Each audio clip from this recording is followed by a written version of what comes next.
एक आदमी गया भगवान के मंदिर में मान्यता मानने, हे प्रभु मुझे 50,000 का फायदा हो तो 5 रुपए का प्रसाद चढ़ाऊंगा। ले पहले ही चढ़ा दे।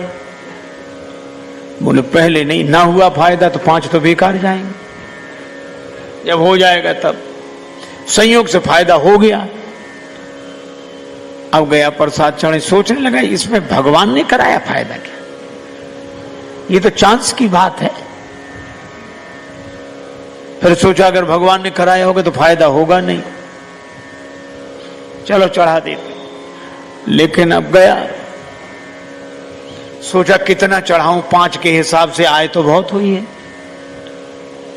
तो उसने रेखा खींची है और बोला हे भगवान मैं पूरे के पूरे पैसे तुम्हारे चरणों में फेंक रहा हूं, चरणों में चढ़ा रहा हूं, और जो रेखा के उधर गिर जाए सो तुम्हारे, इधर गिर जाए सो हमारे। और फेंकना तो अपने ही हाथ में था। ऐसी चतुराई से फेंके 2-4 सिक्के उधर बाकी इधर। हाथ जोड़ के बोला भगवान बड़े कृपालु हो, थोड़े से लिए आपने, बाकी सब बटोर कर चलने लगा। उसके पीछे उससे भी ज्यादा होशियार आदमी खड़ा था, वो कहने लगा हे भगवान ये रेखा खींचकर हम अपने और आपके बीच में भेद पैदा नहीं करेंगे, जो आपका सो हमारा। लेकिन एक बात सुनो, क्या? उसने रेखा मिटा दी। हे भगवान आप ऊपर रहते हैं, हे ऊपर वाले ये पूरे के पूरे पैसे ऊपर तुम्हारे नाम पर चढ़ाते हैं, जो ऊपर रह जाए सो तुम्हारे, जो नीचे गिरे सो हमारे। अब बोलो ऊपर तो रहने वाले हैं नहीं। भगवान को दिमाग से नहीं दिल से मानो और यही कहो कि प्रभु आपने बहुत दिया, इतना दिया।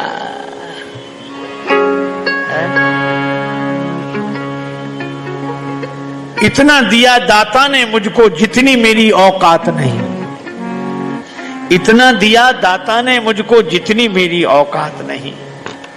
ये तो तेरा कर्म है दाता, मुझ में ऐसी बात नहीं। और घर छोड़ने की बातें सुनकर हम लोग इतने तैयार हो गए हैं कि भगवान से जुड़ने की बात हमें याद नहीं रहती। मन को भगवान से जोड़ने की तो बात हम सोचते ही नहीं, हम तो घर ही छोड़ने की बात सोचते हैं। हमारा जोर छोड़ने पे है। अच्छा जो छोड़ते हैं वे भी भैया ऐसे अद्भुत। एक सज्जन हमें मिले, वो जिसने घर छोड़ा गए ही नहीं। मैंने उनसे निवेदन किया, हमने कहा महाराज औरों के घरों में जाते हो कि नहीं? बोले जो बुलाता है सो जाते हैं। हमने कहा जब औरों के घरों में जाते ही हो तो उसी एक घर ने क्या बिगाड़ा था, जो क्या बिगाड़ा था उसने? बोले नहीं नहीं नहीं नहीं वो तो मैं छोड़ चुका, तो छोड़ दिया। और आज मालूम कितने दिन हो गए? आज हिसाब लगा के बताएं हमें 11 साल 6 महीने 3 दिन हो गए। इतना भी याद है कितना दिन हो गया छोड़े। हम नहीं जाते। तो हमने कहा क्यों नहीं जाते? अरे बोले हमारे सदग्रंथों ने, संतों ने कहा है छोड़ने के बाद अपने घर में नहीं जाना चाहिए, छोड़ने के बाद अपने घर में नहीं जाना चाहिए। तो हमने कहा कि छोड़ने के बाद भी अपना घर।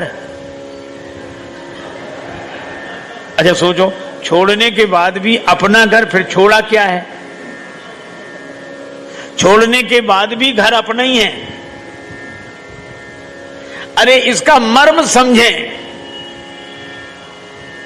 कबीरदास जी ने कहा कबीरा खड़ा बाजार में लिए लुकाठी हाथ, जो घर फूंके अपना चले हमारे साथ। जो घर में आग लगाए हमारे साथ चले, मसाल लिए खड़े हैं। तो एक आदमी ने कहा हमें दो मसाल। चला घर फूंकने। कबीरदास जी बोले होश में जाना? बोले हाँ होश में जाना। अपने ही घर फूंकना? बोले हाँ अपने ही फूंकेंगे। बोले तुम्हें पता है? बोले हाँ पता है। जाओ। अब रास्ते में वो सोचने लगा कि अपना घर फूंके हैं, लेकिन मंदिर में तो हम रोज कहते हैं तन मन धन सब तेरा। हे भगवान तन भी तुम्हारा, मन भी तुम्हारा, धन भी तुम्हारा। तो भगवान का है कि हमारा है? और हम फूंकने जा रहे हैं।